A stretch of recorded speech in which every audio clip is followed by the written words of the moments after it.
காலையில் பிரேக்ஃபாஸ்ட் என்னன்னு பார்த்தீங்கன்னா இட்லி உப்புமா தான். ஆமாம், காலையில் இட்லி எல்லாம் வச்சுட்டு எல்லோரும் சாப்பிட்டுட்டு மிச்சம் 2 இட்லி இருந்தது. சரி, ஓகே, இட்லி உப்புமா செஞ்சிடலான்னு சொல்லிட்டு எண்ணெய், கடுகு, உளுந்து, கடலைப்பருப்பு அதெல்லாம் சேர்த்து நல்லா பொரிய விட்டுட்டு பொரிஞ்சதுக்கப்புறம் ஒரே ஒரு கொப்பு கருவேப்பிலை சேர்த்து அதுக்கப்புறம் ஒரே ஒரு பச்சை மிளகாய், ஒரே ஒரு பெரிய வெங்காயம். சின்ன வெங்காயம் இருந்தால் அது சேர்த்துக்கலாம். நான் பெரிய வெங்காயம் தான் சேர்த்துருக்கேன். சின்ன சின்னதாக கட் பண்ணி அதில் சேர்த்து நல்லா வதக்கிடுங்க.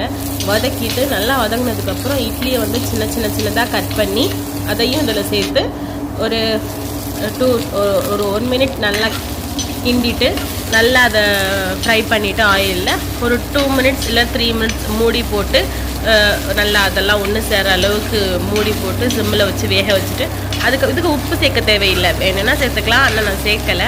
ஏன்னா இட்லியில் ஆல்ரெடி உப்பு இருக்கும் இல்லையா, அதனால் சேர்க்கலை. அதுக்கப்புறம் சர்வ் பண்ணிட வேண்டியதான். இந்த சேனல் பிடிச்சிருந்தா லைக் பண்ணுங்கள், சப்ஸ்கிரைப்